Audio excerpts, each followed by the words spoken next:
Assalamualaikum warahmatullahi wabarakatuh. Shalom, Om Swastiastu, Namo Buddhaya, Salam Kebajikan. Perkenalkan, nama saya Aizal Gamalel Silahi dari Program Studi Statistika dengan nomor induk mahasiswa 0548555503. Di sini saya akan membuat tugas ketiga dari tutorial online mata kuliah struktur data mengenai program Java. Baik, saya akan menjelaskan soalnya terlebih dahulu.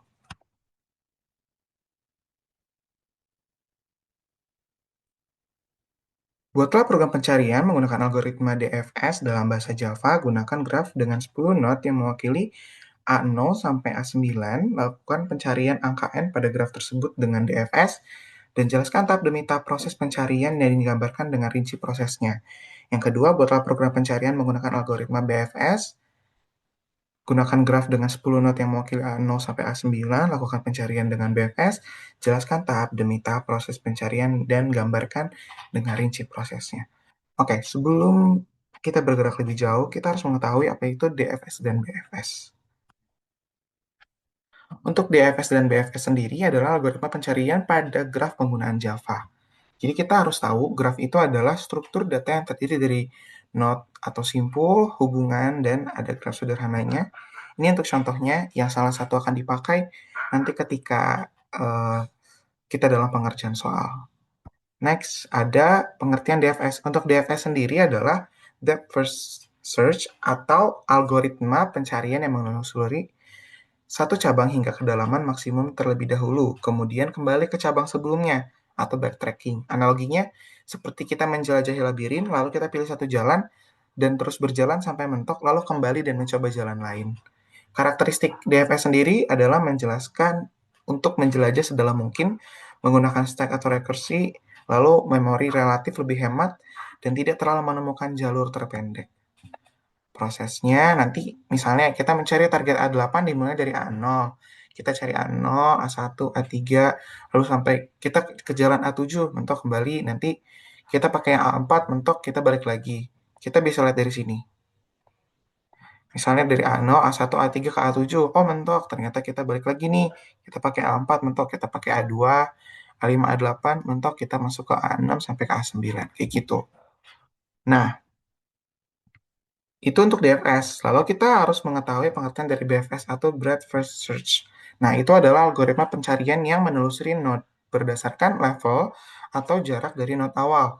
Analoginya, kita memeriksa semua ruangan di lantai 1 terlebih dahulu, lalu di lantai 2 dan seterusnya. Karakteristik dari BFS sendiri adalah menjelajah per level, menggunakan queue, menemukan jalur terpendek pada graf tak berbobot, memerlukan memori lebih besar dibanding DFS. Nah, next, kita harus tahu perbedaan dari DFS dan BFS-nya sendiri. DFS dan BFS itu berbeda dalam aspek-aspek tertentu. Misalnya di sini ada cara penelusuran.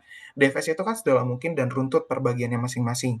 Kalau BFS itu nanti per levelnya. Jadi kayak yang tadi kita lihat, BFS itu bisa dari A0 nanti A1 ke A2, bukan A1, A3, A7. Jadi kita per levelnya gitu. Nah, setelah itu struktur datanya DFS itu stock atau rekursi, terus kalau BFS itu queue. Memorinya DFS lebih kecil, BFS lebih besar. Jalur terpendeknya itu dari DFS tidak selalu, tapi kalau BFS selalu dari graf yang tidak berbobot. Yang tadi dicontohin pertama itu grafnya yang berbobot. Oke, kelebihannya untuk DFS itu efisien untuk eksplorasi mendalam. Tapi kalau BFS itu untuk pencarian data dalam jarak terdekat. Jadi bisa kita simpulkan bahwa DFS menelusuri program graf sedalam mungkin terlebih dahulu dan cocok untuk eksplorasi mendalam. Sedangkan BFS itu menelusuri graf berdasarkan level dan cocok untuk mencari jalur terpendek. Langsung ke contoh soalnya.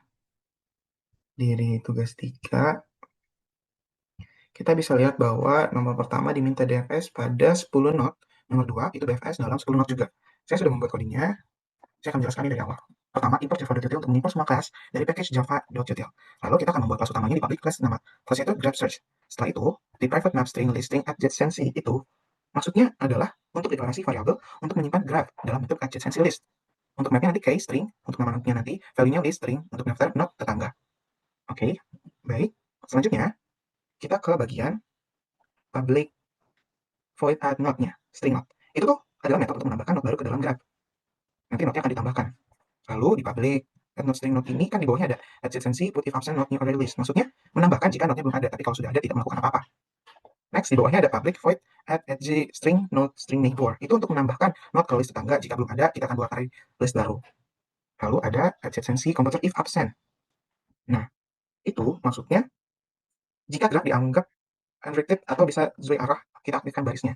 Kayak gitu. Lalu pertama kita akan melakukan dimulai dari DFS ya. Dimulai dari DFS-nya. Kita akan public void DFS search string start node string target node. Sistem outprint untuk nama judul prinsip proses DFS. Oke, kita mulai dengan set string. Ini untuk menyimpan node yang sudah dikunjungi agar tidak diulang.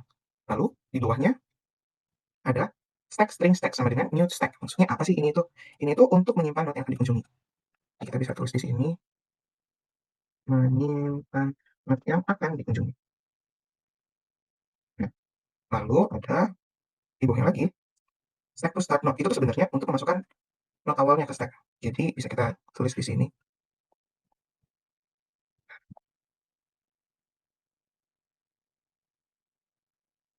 Tuh. Lalu kita akan melakukan proses pengulangan sama stack tidak kosong. Karena kan tadi bagian CDFS sendiri adalah untuk lebih dalam proses pencariannya. Jadi kita mulai dengan while tadi, proses pengulangan sama stack tidak kosong. Lalu di bawahnya, while stack is empty, itu kita akan mengambil node paling atas dari stack. Lalu di bawahnya ada string stack top. Maksudnya apa? Ini tuh untuk ngecek apakah node ini sudah dikunjungi atau belum. Gitu. Nah, di bawahnya ada if visited, terus habis itu contains current. Maksudnya apa? Ini kalau misalnya kita akan menandai si node ini sudah dikunjungi. Nah, setelah itu, kita akan cetak node yang sedang dikunjungi. Maksudnya apa? Itu di bagian sistem outprint. Nah, di sini kita akan mencetak node yang sedang dikunjungi. Nah, itu. Baik. Selanjutnya, kita akan mengecek apakah node ini adalah target yang dicari. Makanya pakai if current equals target node, terus kalau sistem outprint-nya kita akan targetnya ditemukan atau tidak, kayak gitu. Jadi nanti kalau misalnya udah keluar, kita akan keluar dari metode jika sudah ketemu. Nah, semua tetangga itu kita akan ambil di node yang saat ini. Kita taruhnya di list string di sini. Nah, terus di bagian bawah di collection sort itu maksudnya artinya kita akan mengurutkan si tetangga-tetangga ini agar hasil pengujiannya konsisten dari bawah ke atas. Nah, lalu di bawahnya ada forcing neighbor. Maksudnya apa? Ini untuk memasukkan titik bagian tetangga ini ke stack kecuali sudah dikunjungi. Kayak gitu. Nah, sistem outprint ini target tidak dimukan dalam guide. Itu maksudnya jika loop selesai tapi targetnya tidak ketemu. Jika loopnya selesai tapi target tidak ketemu. Seperti itu. Nah, ini sudah selesai untuk BFS. Kita lanjut ke BFS. Bagian BFS kita mulai dengan public void BF search string start node, string target node. Nah, itu adalah bagian BFS. Setelah dari sini sebenarnya kita mulai dari set stringnya. Set stringnya itu untuk menyimpan node yang sudah dikunjungi. Jadi kita bisa ketik di sini menyimpan node yang sudah dikunjungi. Nah, setelah itu di sini ada queue_string. Maksudnya apa? Queue_string ini untuk queue-nya untuk menyimpan node yang akan dikunjungi berdasarkan urutan. Jadi di sini untuk menyimpan node yang akan dikunjungi secara berurutan. Lalu kita bisa lihat di sini ada queue_string, queue sama dengan new linked list. Nah, di situ maksudnya untuk menyimpan node yang akan dikunjungi berdasarkan urutannya kan. Nah, di bawahnya ada queue.add start node. Maksudnya itu tuh untuk memasukkan node awalnya ke queue yang sudah dikunjungi. Jadi kita memasukkan node awal ke yang sudah dikunjungi. Lalu di bawahnya lagi ada while. Maksudnya apa? Ini untuk proses pengulangannya. Di bagian proses pengulangannya, while lalu kita akan ambil node paling depan dari queue. Di sini kita akan ambil node paling depan dari queue. Setelah itu, kita akan cek node yang sedang dikunjungi. Di sini yang sedang dikunjungi kita akan cetak ya. Sedang dikunjungi. Lalu seperti yang sebelumnya kita akan ngecek apakah dia adalah target yang kita cari atau bukan. Kalau misalnya kita sedang mencari informasinya, kita pakai if. Jadi, apakah itu targetnya? Kita menggunakan if. If current equals target node, sistem outprint, kalau targetnya ditemukan. Kalau targetnya ditemukan. Jadi kita ambil titik tangga dari node saat ini. Kita pakai di list string. Oke. Nah, setelah itu di collection sort-nya, seperti yang sebelumnya, kita mengurutkan tetangga agar hasil pengujiannya konsisten. Mengurutkan hasil pengujiannya agar konsisten. Tadi kan dari Z ke A ya, kalau untuk si DFS. Kalau BFS, dia dari A ke Z. Dia kebalikannya dari si DFS. Kayak gitu.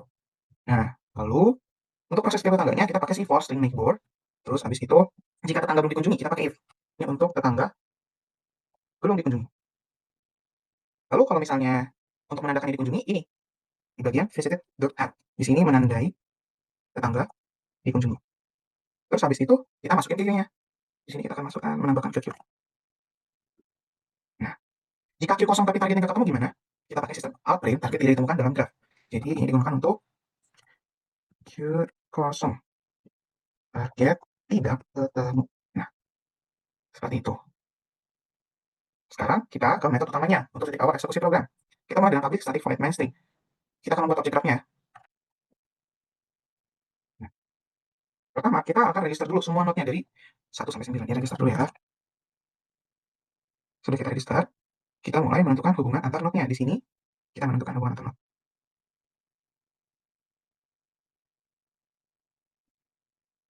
Oke. A0 akan terhubung dengan A1 dan A2. Lalu di bawah sini,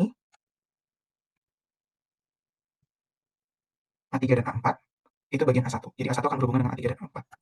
Lalu nanti A2 akan berhubungan dengan A5 dan A6, A3 dengan A7, A4 dengan A8, lalu A4 dengan A9. Seperti itu. Nah, nanti kalau dilihat dalam bentuknya, dia akan seperti ini, yang sudah dimunculkan tadi. Di sini. Nah, ini. Untuk gambaran seperti ini, cuma dalam kode titik. Kita tidak menggambar seperti itu. Oke, next. Kita akan menentukan node awalnya. Kita menentukan node awal di sini. Jadi, node awal di sini, kita pakai startnya dari A0, kita carinya node A9. Kalau kita cari node A9, kita mulai pencariannya di sini. Sistem outprint, kita mulai pencarian. Pertama, kita pakai DFS. Yang kedua, kita pakai BFS. Dengan kita meminta pakai DFS dan BFS, kita jalankan algoritmanya. Ini algoritma DFS ya. Kita jalankan. Terus yang ini, algoritma BFS, kita jalankan. Nah, karena semua sudah selesai, kita tinggal Ctrl A, lalu klik Run, Start Debugging. Nah, nanti kita akan menemukan di hasilnya. Kita mulai dari pertama ya. Kita akan membuat graf dengan 10 node di sini. Pertama, menentukan hubungan antar node-nya A0 itu akan bersama dengan A1 dan A2, A1 dengan A3 dan A4, A2, A5, A6, A3, A7, A4, A8, A9, A6, A9. Kita mulai dengan pencarian node awalnya A0, targetnya A9. Kita akan menemukan proses DFS-nya. DFS-nya tadi kita berurut ya dengan serial dalam. Mengunjungi A0, A1, A3, A7, kita balik lagi ke A4, A8, lalu A9. Kita akan menemukan target A9, seperti itu. Lalu BFS tidak dengan graf, tapi dia dengan bentuknya Q tadi. Mengunjungi A0, A1, A2, A3, A4, A5, A6, A7, A8, A9. Jadi bisa dibilang sesuai dengan levelnya. Lalu akan ditemukan dengan A9. Itu bisa kita lihat di PowerPoint tadi, seperti itu. Ini bisa dilihat yang DFS ya. A1, A0, A1, A3, A7. Jadi A0, A1, A3, A7. Lalu ternyata nggak ketemu nih, karena kita nyari A9. Lalu kita balik dari A1 ke A4, nggak ketemu juga. Jadi dari A0 kita ke A2, A5, A8. Lalu nggak ada nih, kita balik lagi. A0, A2, A6, A9. Nanti baru ketemu di sini. Kalau BFS dia nggak pakai ini ya, karena dia berurut. Jadi kayak gini, A0, 1, sampai terakhir. Kalau misalnya yang dicari A8, kalau kita cari A9, nanti kita menggunakan data yang ini, nanti kita tinggal urut. Seperti itu, sesuai dengan levelnya. Baik, mungkin itu saja yang dapat saya sampaikan. Kurang lebihnya mohon maaf. Demikian tugas ini saya kumpulkan sebagaimana mestinya. Semoga dapat memenuhi nilai maksimum dari tugas ketiga ini. Terima kasih banyak. Wassalamualaikum warahmatullahi wabarakatuh. Shalom, Om Santi Santi Om. Tuhan berkati.